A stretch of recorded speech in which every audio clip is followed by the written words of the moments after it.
Buenas, buenas, buenas. Para que voy a bajar la música. A ver si no sé si dejarla andando ahí de fondo. Que haya un ruido, ¿no? Pero. O dejarlo afuera, o sea. Solamente lo corto, pero bueno. Acá lo voy dejando afuera. Bueno, para los que nos siguen en las redes, para los que vieron el título del stream, hoy vamos a hablar únicamente de lo que pasa en Ucrania, porque pasaron un montón de cosas esta última semana. La verdad que todo está bastante, bastante fuerte lo que está pasando. Pero mientras esperamos que se sume gente, todo, vamos a ir iniciando Instagram, como siempre. Lo inicio después de que empecé Twitch. Ya, los que entran acá en Twitch son unos beneficiados, así que vamos a ver. Vamos a empezar con el vivo de Instagram. ¿Qué pasa? Esperamos a que se sume gente.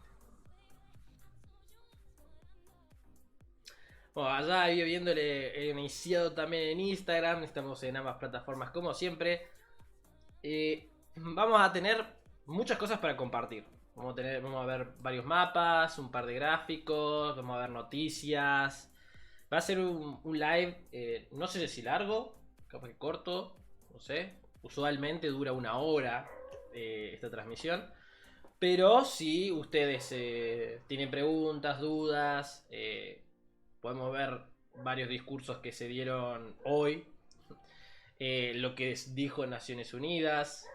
Bastante, hay mucho contenido como para ver. Y obviamente análisis, que es la idea principal de este stream. Hacer un poquito de análisis que se va. Pero no podemos dejar por fuera, más allá del tema, de con gran prioridad y de gran emergencia, todos deben querer saber. Vamos a dejar por fuera la tradición de empezar estos streams siempre con un juego de adivinar el país. Para los que están en Instagram, que se van conectando, hoy vamos a hablar de Rusia y Ucrania, particularmente todo lo que estuvo pasando esta semana, encima en estos 3 días, porque no hay muchos días de semana, que fue un montón. Vamos a hacer un pequeño análisis, analizar. Entren a nuestro Twitch, donde voy a estar compartiendo también gráficos y mapas, en los cuales vamos a ir viendo todo mientras charlamos lo que estuvo pasando. Vamos a compartir pantalla por acá. Vamos a empezar con este jueguito. La otra vez lo terminamos. Lo terminamos, hablo en plural, fui yo el que lo terminamos al palo, muy rápido.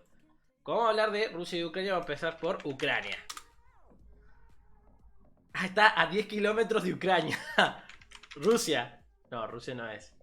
Pero está Polonia. Me la juego. Polonia no es. Pero está a la misma distancia, es frontera de los tres, es Bielorrusia. Bueno, no, creo que es con doble R, Bielorrusia. Bielorrusia. Otra vez lo saqueamos al palo. Mira, me redujo la racha. Me redujo la racha, ¿por qué? Me sigue contando las victorias. Pero bueno, ahí está. En el juego de adivinar el país. Últimamente lo estamos largando muy rápido. Lo cual no nos está dejando mucho espacio a lo que queríamos. Queríamos hacer, que es esperar un poco de tiempo para que la gente se vaya sumando al stream, entre, saluden, pregunten cómo anda todo, más o menos de la temática que vamos a tratar hoy. Bien, vamos a pasar al mapa entonces. Ya lo tengo listo en la región que vamos a tratar. Este mapa ya lo tienen como figurita repetida absolutamente todos, porque constantemente lo estoy mostrando. También hay un mapa muy bonito que había encontrado. ¿Dónde está? Era de acá. Sí, acá estaba. Porque esta es la cuestión. Bien. Como ustedes saben, hola Sergio, a todos les pasa que cuando un país de África cuando un país de África se complica mucho, a todo el mundo le pasa, Sergio, no te preocupes, ¿eh? A todo el mundo le pasa a África. Entre que son los estados más modernos, por así decirlo, o sea, más jóvenes, tienen nombres que para nosotros son bastante complicados. Malawi, Zimbabue, Botswana, Zambia, Lesoto, Eswatini, ¿no? Ruanda, Burundi. Yo siempre me olvido de Burundi, para mí es todo Ruanda ahí. Pero bueno, sí, África es un continente complicado. Después hay un juego muy difícil, que lo jugamos con amigos, que vos tenés que ir escribiendo los países. Te dice, tenés un tiempo, que no me acuerdo cuánto es, y vos en ese tiempo tenés que escribir todos los países que te acuerdes.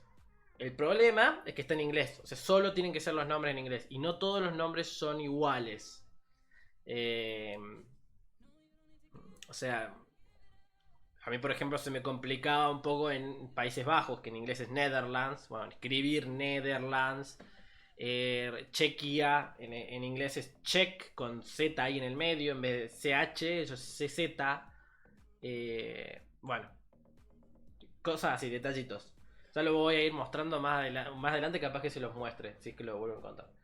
Bueno, ¿cuál es la cuestión por la cual iniciamos el Twitch de hoy? Todo empieza que ya hacía una semana se habían encontrado en la región de Izium, ¿no? En Ucrania, fosas comunes en la contraofensiva que Ucrania estaba haciendo en la región. ¿Sí? Vamos a buscar primero un mapa que se nos busque de la ofensiva, cómo fue el primer mes de la ofensiva rusa en Ucrania. Vamos a ver mapa, a ver si hay un mapa. Acá está, miren, no, es un video. Este es otro video. Esta imagen, como que se ve cómo fue la ofensiva inicial de Ucrania, de Rusia en Ucrania. No, abrí coso, quiero abrir la imagen. No, qué grande que se ve. Está en francés. Sí, parece que está en francés. Sí, en francés. Sí, francés. No sé francés como para corroborar. La cuestión es que acá en esta ofensiva, que fue el inicio de entrada de Rusia, se ve las zonas en las que fue entrando y fue tomando. Posteriormente todo este territorio fue cambiando de manos. Como podemos ver acá, tenemos, bueno, Crimea. Esta parte que acá ya se ve marcada de una, antes de Mariupol, ya estaba bajo control ruso, porque ahí estaban las rebeliones de lo que fue Donetsk y Lugansk, que vienen de 2015. 2015 sí, porque fue hace 7 años que empezó todo. Bueno, ante esta situación, se dio la ofensiva a Kiev. Esa ofensiva fracasó y se empiezan a replegar las tropas de estas zonas del norte. Pero esta región de acá se empieza a consolidar un poco y se terminan controlando más regiones. La cuestión es que este último mes, septiembre, agosto, se organizó la contraofensiva ucraniana y empieza un fuerte avance sobre las tropas rusas. Y ahí es que vamos a ir a este otro mapita que tengo, que es el del avance que habían hecho los ucranianos. A ver si puedo abrir esta también en una pestaña, a ver si se ve más grande. Está. Que acá está el territorio. Todo lo que está marcado en color era el territorio que controlaba efectivamente Rusia. Y lo que está coloreado de celeste es lo que Ucrania recuperó en esta contraofensiva. Como pueden ver, avanzó bastante. Recuperó la ciudad de Yarkov, que era una ciudad. Es una de las ciudades más pobladas que tiene Ucrania, o sea, una bastante importante. De las regiones originales que reclaman la independencia de Lugansk y Donetsk, solo controlan Lugansk en su totalidad. De Donetsk no controlan o sea, controlan un 40% del territorio, supuestamente. Acá no pareciera que fuera el 40%, pero bueno, es una imagen de gráfico. Después, el Oblast de Zaporilla y el Oblast de Gerson, que lo controlan casi en su totalidad, pero los ucranianos le han avanzado bastante. Ante esta contraofensiva, Rusia plantea, establece básicamente que va a empezar la movilización. O sea, hoy a la mañana de acá Argentina en realidad, que creo que allá ya era son 12 horas casi de diferencia. No, menos con Moscú. ¿Cuántas son horas de diferencia con Moscú? A ver, hora Moscú. Bueno. Bueno, Moscú son las 3 de la mañana. Y acá son las 9. Así que son 6 horas. Son 6 horas. Ya es jueves. Viven en el futuro. Y por lo tanto, ellos estaban a la tarde, básicamente, nuestra mañana. Tarde-noche en realidad. Putin, en un video pregrabado, anunció de que empezaba la movilización parcial de las tropas, de las reservas rusas para el despliegue militar. ¿Cuál es la cuestión? Que cuando un estado dice, hey, voy a hacer una movilización, empieza a, básicamente toda la estructura estatal empieza a dedicarse al esfuerzo de guerra.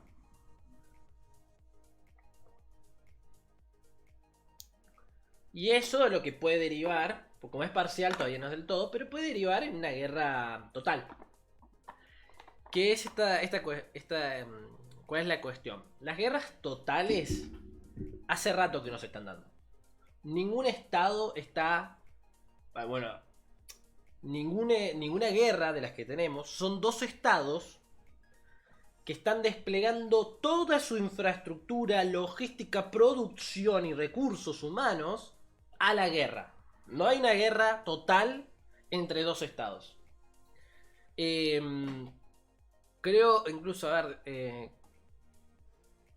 o sea, hace rato que no hay, pero tenemos ciertos conflictos donde uno dice, bueno, pero Guillermo, en esta guerra era tal estado, sí, pero aún así había, por ejemplo, están las guerras del Golfo, las guerras yugoslavas o las guerras, la guerra de Irán-Irak, ahí sí hubo un despleto, pero obviamente ya fue hace 20 años eso, y fueron locales, fueron regionales. La cuestión de este conflicto es que no se va a quedar en la región. No se va a quedar en la cuestión. Incluso hace un rato estaba leyendo unas declaraciones de Dmitry Medvedev, el ex primer ministro ruso, el que hace no mucho, si mal no recuerdo, fue en 2013. No, porque fue después de... O sea, fue antes de Crimea, pero fue después de el Euromaidán, que creo que eso fue en 2014. O fue después de Crimea, pero antes de lo de Donetsk y Lugansk. Bueno, que él renuncia y Putin hace un cambio muy grande dentro de su gabinete, por así decirlo. O sea, los ministros que lo apoyaban, fue un cambio importante. Dato de color, miren, acá hay una región de Rusia que está dentro de otra región. Nada, datazo. Una región que está dentro de otra región, pero que no es, o sea, es raro. No suelen ser así las divisiones administrativas. Pero bueno, Rusia tiene una así. ¿Cuál es la cuestión de esta situación? Es que se llama, encima cuando Rusia hace esto, salta al aire de que las regiones de Donetsk, Lugansk, que ya las habíamos visto como esta, Donetsk, Lugansk, Zaporilla y Gerson van a llevar a cabo referéndums para sumarse a la Federación Rusa. Básicamente lo que pasó en Crimea, ¿no? La cuestión está en que obviamente nadie en Occidente dijo, che, eso está bien. Todos dijeron, eso es totalmente ilegal.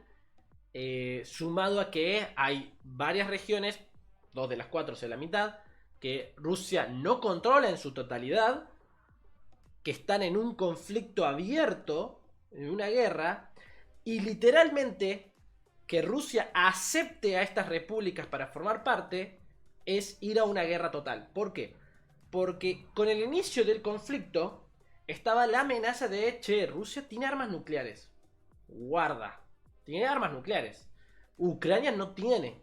O sea, si a Rusia se le decide usar un arma nuclear, ya sea una táctica o una estratégica, para lo que fuera, Ucrania tiene muy pocas posibilidades de evitar el ataque. O sea, no lo puede interceptar. Mientras que, bueno, Rusia dice, no voy a usar arsenal nuclear, al menos que mi integridad territorial se vea amenazada. Entonces, si la integridad territorial mía se ve amenazada, yo automáticamente entro dentro de la legalidad de la legítima defensa. Cuando vos sos agredido como Estado, o sea, vos te atacan, vos tenés la legitimidad de defenderte con todo lo que tenés. Con todo. Podés usar absolutamente todo. No vas a quedar. No va a quedar mal que uses todas tus herramientas porque te estás defendiendo, básicamente. Obviamente que hay muchas dificultades en el medio, porque obviamente acá en esta situación en particular no hay legítima defensa, porque la guerra ya está. Incluso se acusa a Rusia de delito de agresión, por más que ellos digan que fue una operación especial para defender a dos repúblicas, que solamente ellos reconocían. ¿No ven cómo se va entramando todo el lío político y legal en el medio? Porque, a ver, es delito de agresión si yo como Estado ataco a otro. A ataca a B para conseguir o sacarle un territorio a B. Pero la cuestión está en que Rusia no dijo, che, yo voy a entrar para atacar a Ucrania para sacarle un territorio. No. Rusia dijo, yo entro a defender dos estados que están en un proceso de independencia que Ucrania no los quiere reconocer. Y los quiere, o sea, ¿qué avanza? ¿Cuál es la cuestión? El argumento por detrás de los referéndums, por parte de las repúblicas estas, está en nosotros pedimos la adhesión a Rusia porque tenemos miedo que nos dejen. O sea, en esta contraofensiva ucraniana, que los rusos se replieguen del todo y queden ellos solitos ahí peleando contra los ucranianos. A ver, es válido. Es muy probable que sea así si no se unen. Obviamente que ellos diciendo, bueno, nos unimos a Rusia. Nos unimos a Rusia. Acá me acaba de llegar una notificación de un mensaje que dice que Rusia va a movilizar 300.000 reservas para el frente. Muchos análisis que pueden ver en noticieros van a decir que bueno, es como un manotazo de ahogado, es como a las últimas que están haciendo, pero en realidad es un mensaje. Ustedes, o sea, sí, lo ven como un manotazo de ahogado, como que ¡ay, de golpe van a estar ahí adelante! No, obviamente, requiere toda una logística de movilización hacia el frente. La cuestión es que Ucrania no tiene ni a palos los recursos para enfrentar a Rusia. Y ahí estaba el tema de lo que se discutía en Rusia. Rusia está perdiendo porque no se movilizó, porque no mandó toda su fuerza militar. Entonces, ¿cuál es la cuestión? ¿Cuál era el debate? A ver, Ucrania no está perdiendo, no está ganándole al ejército rojo, al ejército ruso. Está ganando un pedacito nomás del ejército ruso. El tema es que obviamente Rusia dijo, bueno, se pone en serio, hasta que lleguen va a pasar un tiempo. Va a venir la contraofensiva. Entonces estaba la cuestión de, bueno, pero son las repúblicas las que están pidiendo separarse, unirse a nosotros. Obviamente ellos no le van a decir que no. El tema va a estar en la reacción internacional. Porque, por ejemplo, Biden ya salió a hablar, dice, en una entrevista que le preguntaron qué le dirías a Putin. Y él directamente le dijo con su cara de señor grande, tiene como 70 y pico de años Biden ya, le dijo, no lo hagas, no lo hagas, porque nosotros no nos vamos a quedar ahí sin hacer nada. Y ahí está la cuestión, porque ante una eventual amenaza de la integridad territorial, Rusia va a usar armas nucleares. Y esa es muy probable que sea la gota que rebalsa el vaso para la OTAN. Y ahí es cuando todo se va a ir un poquito... Ya saben. Se va a ir todo al loco. Porque encima en el medio tenés una Turquía que se está acercando a Rusia. Y es parte de la OTAN. Y ya la OTAN le dijo a Erdogan que no vio bien eso. A Turquía, que ya la semana pasada vimos que se estuvo amenazando con Grecia. Ambos aliados en la OTAN. una Alemania que aumentó su gasto militar y que encima los expertos, no, los expertos, así dicen las noticias, dicen de que no va a ser suficiente para modernizar el ejército alemán. Ustedes tienen que entender, obviamente, Moscú no puede hacerle frente a la OTAN. Ni con China de aliada le puede hacer frente. Porque la capacidad militar de los Estados Unidos es tan grande. Es tan grande. Ustedes no se dan cuenta. Uno no dimensiona bien el arsenal y el poderío bélico que tiene Estados Unidos. Pero a eso se le tenés que sumar el arsenal francés, que no es para nada bajo, y es uno de los ejércitos, es uno de los mejores ejércitos del mundo, el francés. Datazo de color, el ejército francés es el ejército no solo con el mayor prestigio militar, sino con la mayor cantidad de victorias, ¿no? Ustedes piensen incluso en épocas como las guerras napoleónicas, donde el prestigio francés fue el más alto. Literalmente el ejército francés se cargaba a Prusia, a Austria y a Rusia, así solita. Sola Francia se los llevaba puesto a los tres. Sin contar con aliados menores que encima había entre ellos. Está el inglés, está el alemán, que el alemán ahora pasó a ser el tercer gasto militar más alto del mundo. Está el japonés, que es uno de los mejor tecnológicamente más avanzados del ejército militar.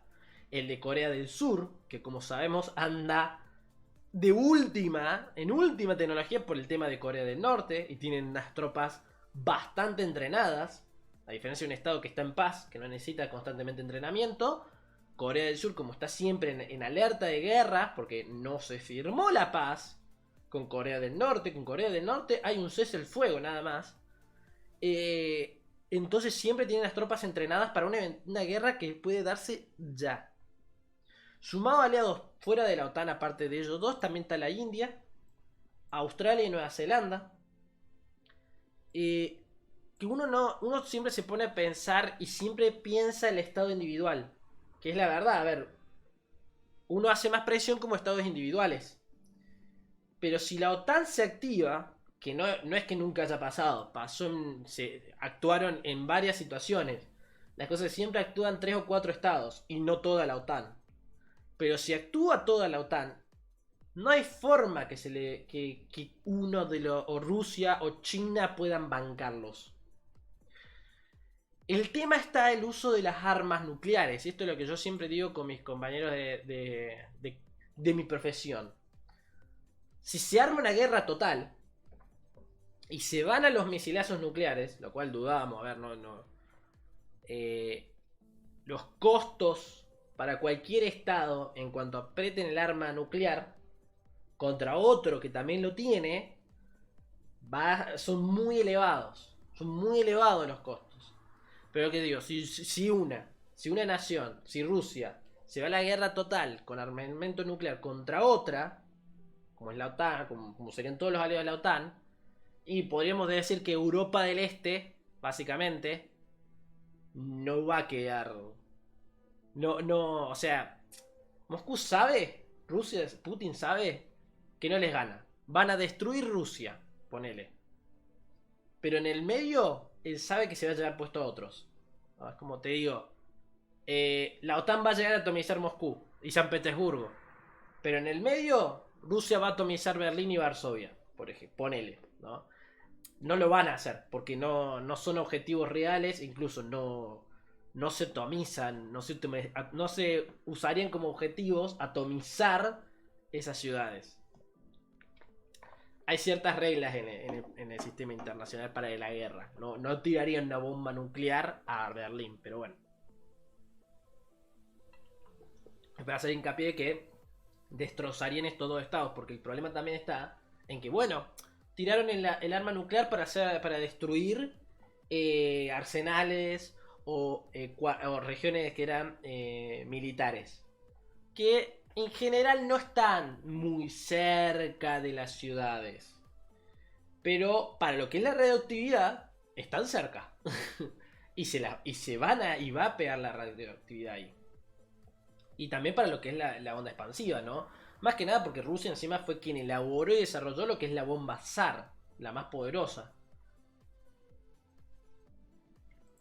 Incluso hay un lindo grafiquito. Bomba zar. La bomba tucumana me salió. Bomba zar, ahí está. Le puse... Que está, acá estaba, ¿no? El gráfico de lo que es las bombas atómicas, los megatones. Hiroshima y Nagasaki son las dos únicas bombas nucleares que se usaron en un conflicto bélico, la Segunda Guerra Mundial, para que Japón firmara la paz.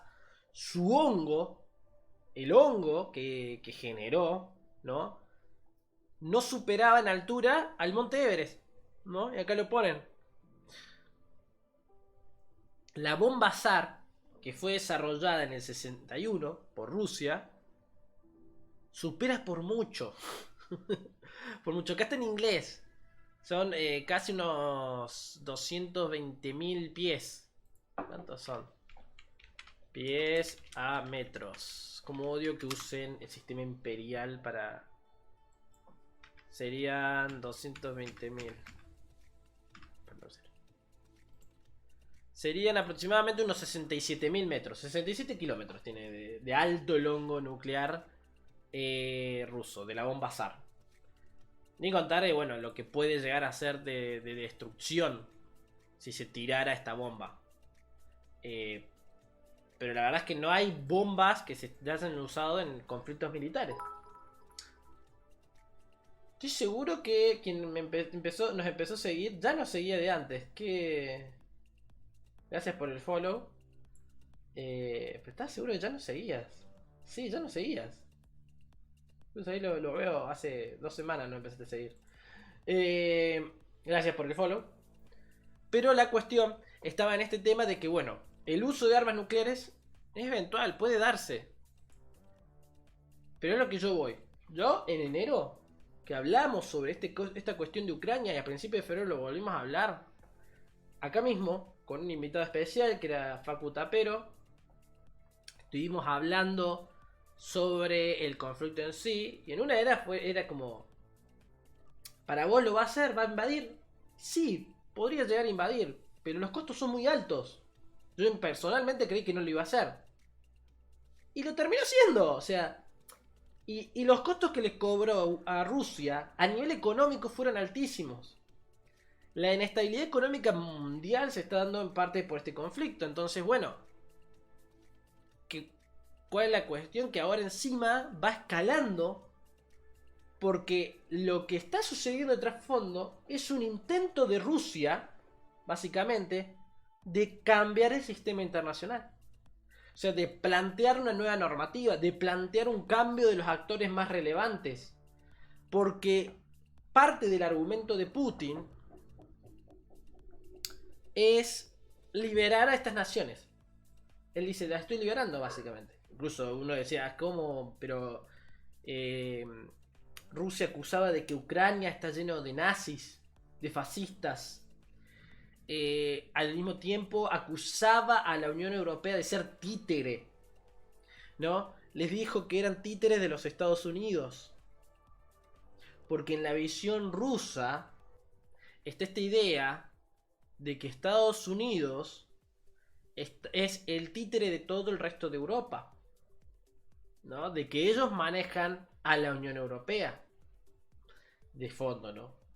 Entonces, cuando se meten, por eso está la lógica de entran Estado que entra a la Unión Europea, hoy de golpe se vuelve miembro de la OTAN, ¿no? Bueno, es que esto me hace acordar de algo que dijo Orbán, que no es particularmente la persona que uno quiere citar a veces.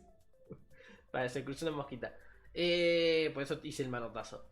Pero se debe a que Orbán, por ejemplo, que tiene muchas... Orbán es el primer ministro de Hungría, al cual se lo acusa de ser el dictador. Incluso Juncker, ex presidente del Parlamento Europeo, creo que fue. Lo voy a corroborar, chicos. Juncker. Jan Juncker era el nombre. Ay, no me va a salir el nombre. Acá está, ¿ves? Jean-Claude Juncker. Jean-Claude, que era presidente de la Comisión Europea, perdón chicos, fue presidente de la Comisión Europea, le decía a le decía a Orbán el dictador. Le decía el dictador. Se llevaba bien igualmente con Orbán, es un personaje bastante, es un político húngaro que es bastante particular porque tiene una forma de gobierno muy autocrática. Hay un gran conflicto interno. Es un populista básicamente dentro de la misma Hungría. Y esto choca muchas veces con la Unión Europea. Porque tiene esta visión bastante conservadora. No le gusta el progresismo europeo. Pero no quiere salirse de la Unión Europea. Porque salirse de la Unión Europea significaría perder todos los beneficios económicos que vienen con la Unión. Además de que están con el euro ellos. Entonces, no es tonto Orbán. La pelea dentro, incluso el Parlamento Europeo lo sancionó varias veces, le congeló los fondos. Quería hablar de eso hoy, pero bueno, el tema de Ucrania es más relevante. Y obviamente Orbán es amistoso con el gobierno ruso. En un momento lo acusaron a Orbán de que no era una democracia. A lo que Orbán respondió, no es que no somos una democracia, nosotros somos una democracia. Pero es la versión de democracia que vemos en Europa del Este.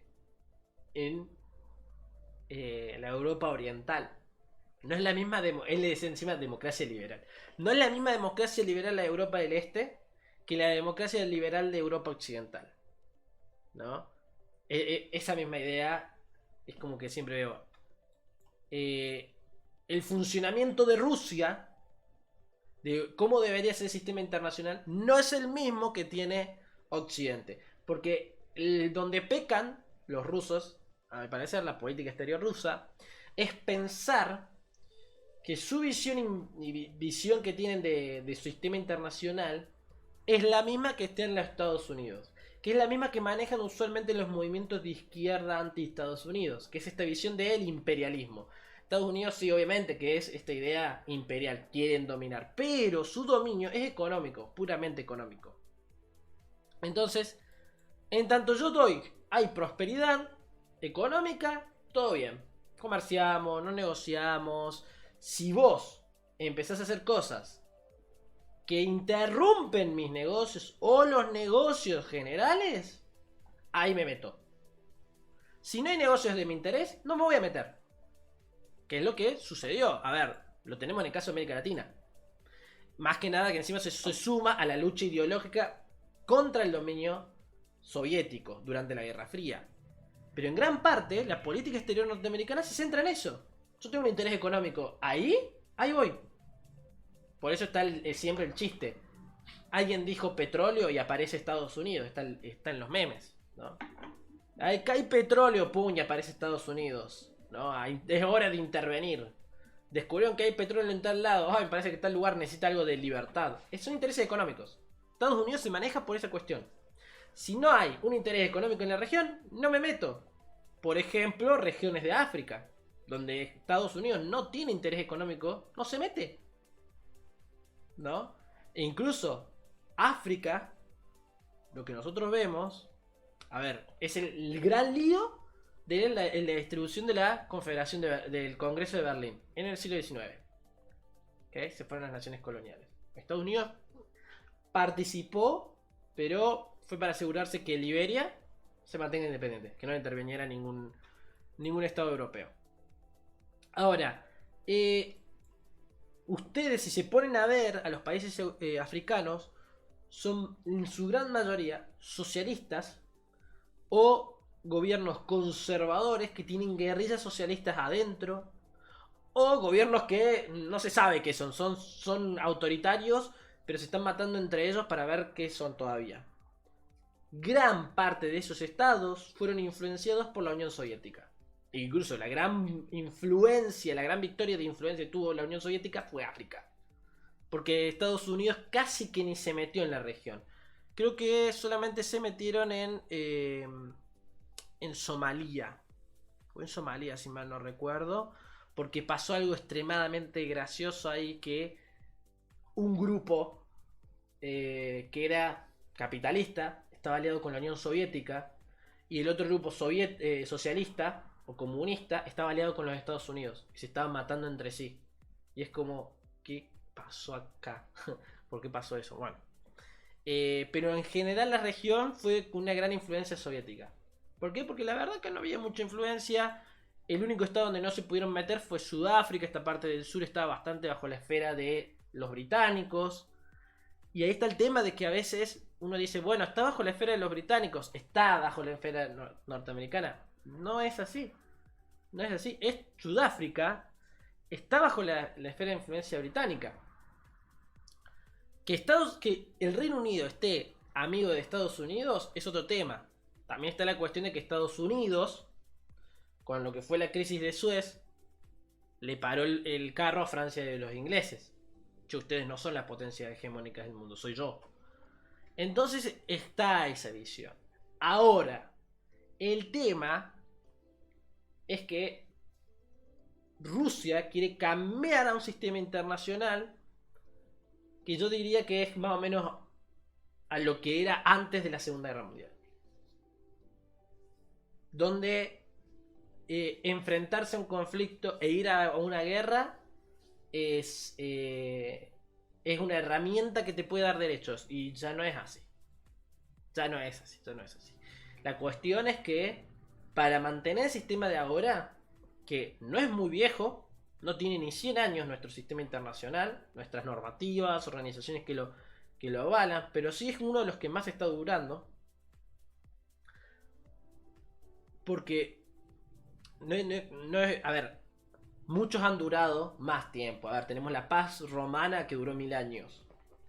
Pero todos esos modelos internacionales fueron extremadamente de dominación militar. Y este modelo es de tolerancia y cooperación. Es único en toda nuestra historia. ¿Y qué pasa en esta situación? El conflicto militar que plantea acá Rusia y Ucrania, que se plantea en esta situación, deja en claro que, o sea, si la OTAN o la Unión Europea no se mete del todo en el caso de que Rusia se movilice completamente a la región, que no se están dispuestos en luchar por la paz. Y la paz no es ausencia de lucha. La paz hay que pelearla. Hay que ir a la guerra por la paz. Hay que saber mantenerla. Porque si no se cae en la anarquía. Entonces, ahí está la cuestión de Biden diciéndole a Putin: no lo hagas. Si estos quieren hacer un referéndum para independizarse, que ya hay fecha. Si mal no me acuerdo, va a ser entre el 23 y 27 de septiembre. Para que se lleven a cabo los referendos. Si lo quieren hacer, que lo hagan. No se los aceptes. No se los aceptes. Porque si se los aceptás, nosotros nos vamos a meter. Y si la OTAN se mete, ya ahí no hay vuelta atrás. Ahí vemos qué pasa. Porque si se arman las armas nucleares y se empiezan a tirar bombazos entre todos. A ver, no se van a tirar bombazos entre todos. Hay diferentes tipos de armamento nuclear donde hay cuestiones que son mucho más chicas de ataque. Además hay que ver cómo van a reaccionar. A ver, ¿Turquía qué va a hacer si en caso de que la OTAN decide movilizarse? ¿Se va a quedar ahí quieta? ¿No? Ya Letonia empezó su propia movilización. ¿No? Los bálticos ya están alteradísimos. Porque la OTAN, Lituania también, la OTAN sabe que ante una ofensiva rusa, en caso de un conflicto abierto entre la OTAN y Moscú, no pueden salvar a los bálticos. Los bálticos desaparecen ante la ofensiva rusa, porque no tienen la fuerza suficiente para esta región. Pero hace poco se sumaron Finlandia y Suecia. Si estos dos estados terminan de unirse a la OTAN, ya el dominio del Báltico se hace total por parte de la OTAN. Uy, me llegó un mensaje y lo vieron todos. Voy a cerrar acá si no salen más mensajes. Entonces, está esta cuestión de Rusia, calcula bien. calcula bien, porque en teoría de las relaciones internacionales no es a la manchanta me voy a hacer las cosas, me mandé así a atacar porque quise. No, hay, hay un cálculo en el realismo ofensivo en el cual yo digo, bueno, a ver, ¿vale la pena atacar este lugar? ¿Qué voy a conseguir? ¿Cuáles son mis costos? No solo para mantenerlos, sino cuáles son mis costos políticos. En la teoría general no se habla mucho del costo político internacional, pero es implícito. Está. Y el costo está siendo muy elevado.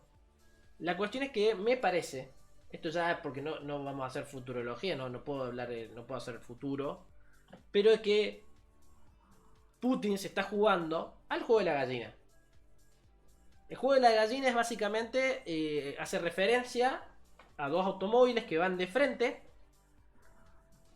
y es el primero que meta el volantazo para apartarse, es la gallina y pierde. Pero, ¿qué hacen? Cada jugada que hacen los participantes de este juego, o es darle más, ir más rápido, o sacarse el volante. Ahora, con la movilización parcial, Putin metió acelerador. Aceleró fuerte contra la OTAN, básicamente. No un clima acá Ucrania. Porque la OTAN es básicamente la que va a mantener el status quo. La OTAN no quiere que Rusia desaparezca. La OTAN quiere mantener el status quo. Está bien de que Putin dice Rusia que Estados Unidos y sus aliados quieren que Rusia desaparezca. No, en realidad quieren sacar a Putin y que haya un gobernante que les sea más amistosos, básicamente. Que en realidad, si Putin no hubiera iniciado, no se hubiera metido en Crimea, por ejemplo, o sea, no hubiera hecho nada de lo que pasó con Crimea y simplemente hubiera hecho la intervención política para sacar a los presidentes de Ucrania, que ya venía haciendo, para poner presidentes amistosos a ellos. Che, pero si lo cerré, ¿por qué volvió a salir? Cerré mi WhatsApp. Creepy. No sabía que me seguían saltando las notificaciones y cerraba WhatsApp. Bueno, la cuestión es que Moscú hasta ese entonces, hasta antes de 2015, porque en realidad su intervención al presidente para que caiga ese presidente, suma a otro, se dé todo el lío del Euromaidán, Occidente lo ve como, bueno, ¿quién no hizo eso? A ver, Reino Unido lo hizo, Estados Unidos lo hizo, Francia lo hizo, todos los estados lo han hecho. ¿Quién no lo ha hecho? Obviamente que en el momento lo van a ver, pero se van a olvidar. Ya está, se van a olvidar eventualmente. Y Rusia venía de Mundial, venía de Juegos Olímpicos de verano, Juegos Olímpicos de invierno, el mejor crecimiento del turismo en Rusia. Moscú y San Petersburgo abiertas a todo el mundo, la gente iba a Rusia a conocerla. Deja de hablar, José. La cuestión es que ahí, cuando Rusia se mete en Crimea, todo eso que hicieron, que Putin viene laburando, trabajándolo desde principio de este siglo, desde el 2000, básicamente, que él entra en el 99, que es ordenar a Rusia, volver a meter a Rusia en el sistema internacional, hacer fuerte Gazprom, poder tener una gran llegada al sistema internacional, modernizar el ejército, tener una gran capacidad de esos pobres en base de los hidrocarburos, como es el tema del gas en Europa, como es el tema de tener algo para decir en el barril de petróleo. En el tema del precio del petróleo. Entonces, ay Dios, José, le voy a escribir ahí, estoy en stream y se lee todo lo que pasas, aún si cierro el WhatsApp. Así me deja de escribir. Ahí está, gracias. Encima eso me deja ver que no me está viendo. Indignado. La cuestión está en que todo eso que construyó, capaz que era como el plan, pero tampoco él podía deducir que eso iba a pasar en Ucrania. No fue de pensar de... che, va a ocurrir esto en Ucrania, hagámoslo, tenemos tanto tiempo para lograr. No, no, no fue eso. Se da la situación. Y me parece ahí que el cálculo de Putin le erró. Le erró en la toma desde la toma de Crimea. Desde la toma de Crimea. Porque ya empieza a disruptir el sistema internacional que está claro. Lo está rompiendo. Pero no hay que olvidarnos de que Rusia, como la Unión Soviética, fue uno de los que les dio forma al sistema internacional. A ver, forman parte del Consejo de Seguridad, tienen derecho a veto, es una de las grandes potencias, formaba parte de lo que ahora es G7, en ese entonces era G8. No, y ahí es cuando vos te empezás a dar cuenta de que ¿por qué quiere ir en contra de la normativa si ellos fueron los que armaron todo el sistema? Con los Estados Unidos, claro, pero ellos lo armaron. Y ahí es cuando uno se pone a ver de que esto es un resabio de lo que fue la época socialista, soviética. Fue la época soviética. Porque cuando uno sigue la historia rusa, de lo que tenemos nosotros, la historia rusa, lo conocemos, la Rusia imperial, cuando cae, pierde un montón de territorios. Territorios que se ve hacía siglos dominando. Entonces, cuando se establece la URSS, en parte vuelve a retomar estos territorios. Y cuando la URSS implosiona, los vuelve a perder. Entonces también en cierto punto es volver a eso. ¿Y por qué les traigo esto? Que Guillermo, estás delirando un poco con historia. No, porque uno de los argumentos de los líderes de las repúblicas de ahora es este concepto de volvemos a casa, dicen. Y vos estás como, ¿cómo? Pero si son parte de Ucrania hace rato. No, hace 30 años eran parte de Rusia, eran parte de la URSS. Ahí está también el tema, ¿no? La URSS, Rusia, uno lo une todo en lo mismo. También está el tema de cómo Occidente avanzó sobre el espacio postsoviético. Ahí está la cuestión de, bueno, Rusia se está quedando sin su esfera de influencia natural. Y a uno se plantea es por qué no Rusia se une al orden. Si ya está. A pesar de que le escribí, me sigue escribiendo. Y a pesar de todo esto, es porque Rusia sigue pensando en esta visión de que, bueno, si nosotros formamos parte de este sistema internacional, vamos a caer a la influencia de los Estados Unidos. Y esto es complicado de entender. Porque es una visión de esto de influencias, de esferas de influencia que se da en la política internacional, pero es una visión en realidad anticuada. Porque uno puede decir, sí, bueno, Europa occidental está bajo la esfera de influencia norteamericana. ¿Pero en qué sentido? ¿No? ¿En qué sentido? ¿En la dependencia económica? Porque entonces si es dependencia económica, hay un montón de estados que están dependiendo de Europa y Europa depende de ellos. Y no por ello están dentro de su esfera de influencia. Toda Europa era dependiente energéticamente de Rusia. Eso no los ponía en su esfera de influencia. Uno dice, bueno, culturalmente. Culturalmente, bueno, puede ser, pero tampoco es tan así. El choque cultural de franceses, alemanes, hasta británicos y españoles en Estados Unidos es gigantesco. Culturalmente, los norteamericanos tienen más similitudes con América Latina que con Europa en algunas cuestiones, ¿no? Ustedes tienen que entender, acá estos son muy progresistas. Y Estados Unidos, su base en realidad es conservadora. El progresismo lo va a encontrar en Nueva York, Los Ángeles, Miami. Y ya está. ¿Te va a Luisiana? ¿Te va a Houston? Son conservadores. Tenés otras ciudades más importantes, ¿no? Chicago también es bastante bastante progre, Michigan también, pero bueno. No es todo el estado en sí. Por algo tuvieron un Trump, ¿no? Por algo apareció Trump. Por algo Trump sigue estando dando vueltas. Porque el estado sigue siendo bastante conservador. América Latina es fuertemente conservadora, ¿no? Fuertemente, a pesar que hemos tenido unos gobiernos que uy, qué progresistas.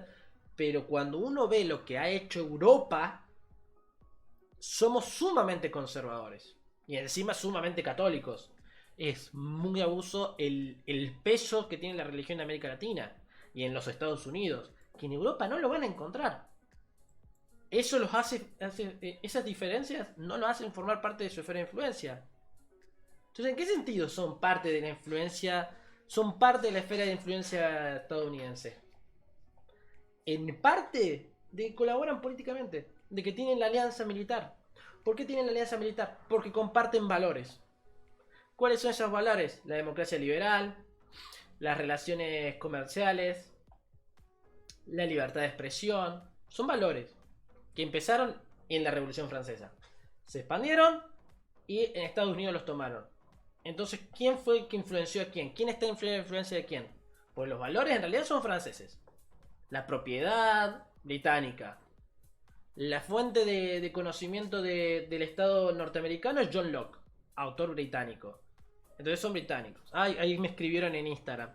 Putin justifica la invasión por cierta melancolía de lo que fue Rusia imperial y la URSS. No la justifica así. No la justifica así, pero acusó en cierto punto a Estados Unidos no dejar tener su esfera de influencia natural del espacio postsoviético. Básicamente. Pero la gente, los líderes de las repúblicas sí están hablando de volver a Rusia, o sea, volver a casa, como ellos dijeron, volver al territorio ruso. Que nuevamente, a ver, ustedes tienen que ver. Vamos a buscar, siempre buscando mapas acá. Rusia imperial, imperio ruso. No, vamos a buscar un mapita. No, acá está, acá este mapa de no sé. Podemos ver su máxima extensión territorial que tuvo. Su máxima extensión territorial. Las partes más en claritas son regiones que tuvieron bajo su esfera de influencia. Miren lo que fue.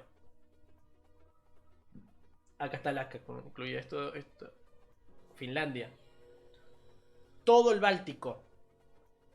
Toda Polonia fue ahí. Rumania también.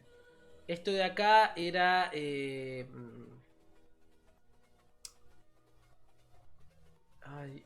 ¿qué región era esta? Tiene pinta de haber sido Hungría. ¿Pero en qué año fue esto? A ver, ¿en qué año lo voy a poner? No. Voy a poner la fiel y confiable Wikipedia. Que acá me va a tirar años del mapa que...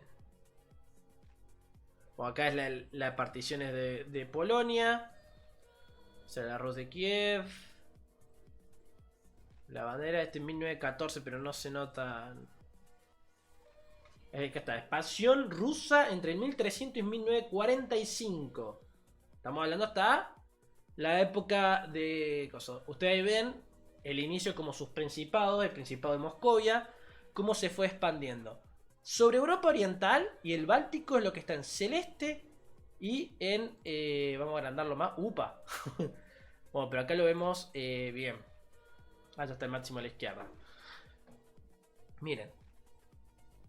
Toda esta región que vendría a ser el núcleo, el corazón de Rusia, que es lo que nosotros vemos desde los Urales hacia Europa, es entre el 1400, ¿no? Sus inicios, desde el Principado de... En realidad su primer inicio no fue como el Principado de Moscovia, sino como el Principado de Vladimir, que Vladimir Putin... Bueno, no, simplemente una coincidencia. Para los que no están viendo en Instagram, súmense a nuestro Twitch, donde estamos mostrando un mapa de lo que fueron las expansiones rusas. Y acá pueden ver cómo sus expansiones sobre Europa del Este, la región que nosotros estamos viendo ahora, fueron a lo largo de ese periodo. Entre el 1400, acá tenemos la llegada a Smolensk, esto está ahora en Bielorrusia. ¿Smolensk está en Bielorrusia o en Ucrania? No, está en Bielorrusia. Para el 1772... Kiev y la región de todo lo que ahora es Ucrania fue entre 1795 y 1783. O sea, en unos pocos años fue un avance. Si mal no recuerdo, este avance junto con el de... el avance sobre los países bálticos y después la fundación de San Petersburgo fue con el zar Pedro el Grande, el primer grande que tuvieron. Ese zar dijo... Rusia no puede estar ajena de Europa. No puede estar ajena de Europa. E incluso él fue el que propuso esta idea de extender la frontera rusa, la frontera del ahí ya Imperio Ruso, acercándonos a naciones europeas.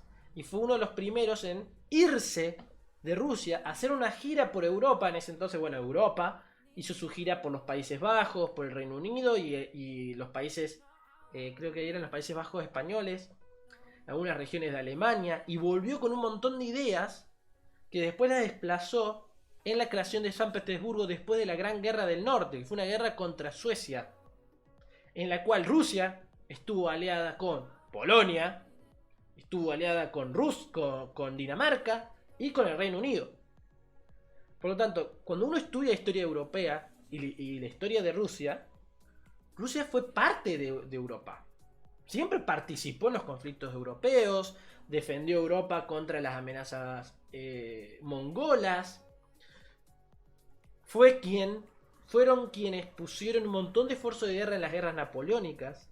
Fueron los rusos los que asediaron París para deponer a Napoleón. Entonces, la visión de una Rusia por fuera del sistema europeo aparece con la Unión Soviética. ¿Por qué? Porque la visión de la Unión Soviética no era crear un sistema con Europa, no era formar parte de Europa para crear un sistema, sino era imponer el sistema que ellos querían sobre los europeos, que era el sistema soviético naturalmente. La cuestión es que la implosión de la Unión Soviética, la herencia política que vino después, siguió esa visión. Queremos poner nuestro sistema, el sistema que nosotros queremos, sobre los otros. Que es la visión imperial en realidad. Esa es la visión imperial hecha y derecha. Estados Unidos también lo hace. La cosa es que lo hace con gracia, diría Homero. Lo hace con gracia. Porque lo hace de una forma más pacífica, por así decirlo. No moviliza toda su movilización, mete plata, financia industrias adentro. Bueno, son cuestiones diferentes. Son cuestiones bastante diferentes. También sería como imperialismo con buenos modales, si uno quiere decirlo, ¿no? Porque en el otro me vienen y me matan y en el otro no. Como podemos ver, bueno, toda esta expansión sobre esta región. Y ahí tenemos 1800, cerremos la toma total hasta Varsovia, que es 1815. Y esto termina de implosionar. Para 1945 estas fronteras ya cambian. Porque, por ejemplo, acá se crea a Polonia en esta región. Se la crea a Polonia. Acá aparece, ve, acá está esta influencia de la de Valaquia y Moldavia. Acá aparece Rumania. Entonces, tenemos unos 200 años de dominación rusa en la región. Uno no se da cuenta, pero 200 años son aproximadamente entre 2 y 3 generaciones de personas. O sea, 100 años son 6 generaciones de personas que vivieron bajo... O sea, 6 personas vivieron esos 200 años. Es así, ¿no? Y era más o menos el cálculo que había sacado para entender. Porque, por ejemplo, uno dice... la Unión Soviética fue hace un montón que se implosionó. La gente que vivió bajo la Unión Soviética todavía está viva. Todavía se acuerdan de lo que pasó. Y todavía se acuerdan de cómo era vivir bajo la Unión Soviética. Yo soy más joven que la yo soy más joven que la Rusia actual. En términos de edad. Porque Rusia implosionó después de que yo nací, por ejemplo. Entonces, eso es como, wow, no. Eso está, esa dimensionar la vida de un estado así es bastante particular. Generaciones de humanos. Generaciones de humanos. Generaciones. Estoy viendo.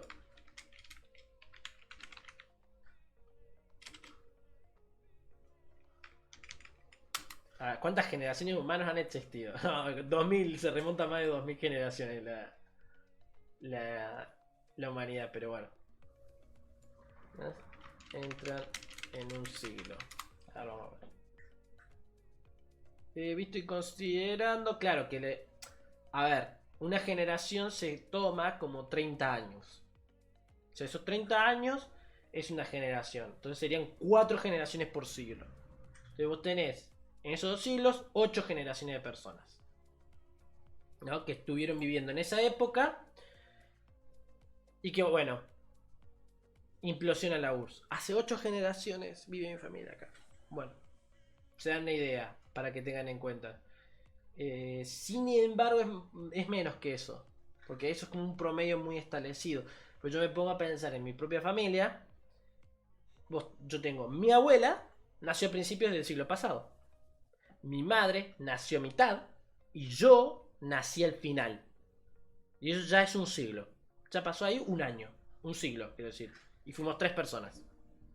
Entonces, yo tenía contacto directo con una persona que estuvo viva y conoció sobre la Segunda Guerra Mundial. No la primera, pero sí la segunda. Es como por ejemplo lo que fue la muerte de la reina Isabel. La reina Isabel nació a principios del siglo XX y murió a principios del siglo XXI. Básicamente 100 años casi.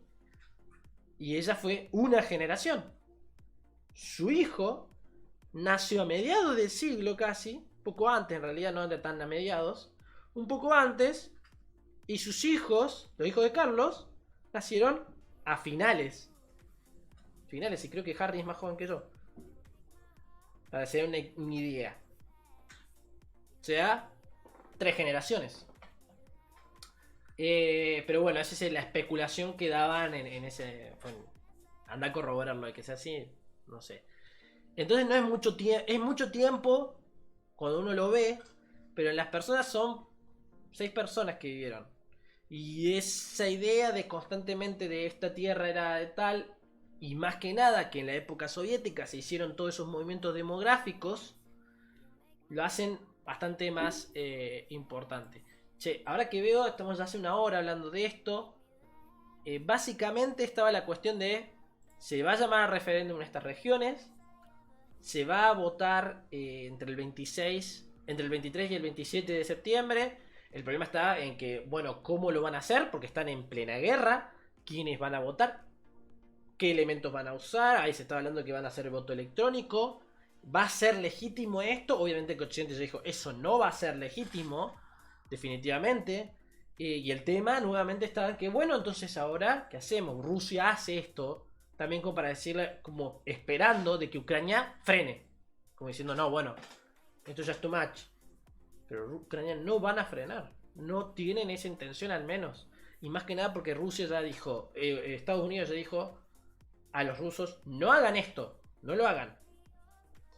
Y está esta cuestión de, bueno, necesitamos más apoyo, dicen los ucranianos, porque está tan claro de que, bueno, queremos esta situación, pero necesitamos más apoyo. El apoyo no es suficiente. Encima de que, chicos, la economía no está dando. Encima la recesión ya es global. La inflación no solamente se está dando en Europa, se está dando en todo el mundo. Estados Unidos también la está sufriendo. China está entrando en recesión económica también, a pesar de que no lo está diciendo muy fuerte, pero ya se está empezando a notar que su economía no es lo que era. Japón también está, bueno, ya venía con una recesión económica, ahora está peor. El mundo en general está bastante mal. Y acá hay que tener en cuenta que hay varios elementos similares a lo que fueron las precuelas de la previa a la Primera Guerra Mundial. Una escalada de tensión muy grande, una pandemia, una recesión económica, un Estado que quiso que no hubo una gota que le rebasó el vaso y actuó belicosamente, más o menos lo mismo. Bueno, eso a fin de cuentas, me gustaría saber si tienen preguntas o no, las pueden dejar en el chat porque los noto muy callados últimamente. Antes me estaban hablando más, ahora todavía no me están hablando tanto. Si quieren dejarme algún comentario, hacerme alguna pregunta, si no lo vamos cerrando ya todo, porque me quiero ir a comer. Tengo un hambre. Y a los que están en Twitch, digo en Instagram, los voy saludando. Nos vemos, muchas gracias por formar parte del stream. Los invito siempre a sumarse a nuestro Twitch. Y nos vemos.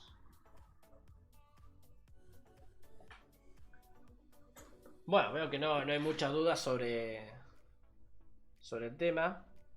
No solamente saqué el Instagram por terminar, sino porque me estoy quedando sin batería. Pero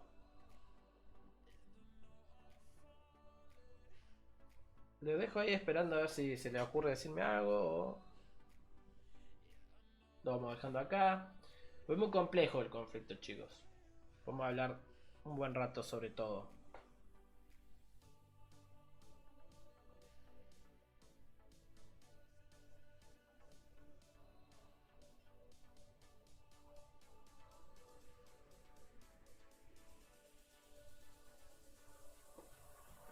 Bueno, chicos, si no hay dudas ni nada, los vamos dejando. Espero verlos la semana que viene, que siempre vamos a tener de vuelta política internacional acá en el streaming de Twitch. Mañana va a estar José normalmente hablando sobre política nacional, lo que va a estar pasando. Y nos vemos, que les vaya bien y buena semana.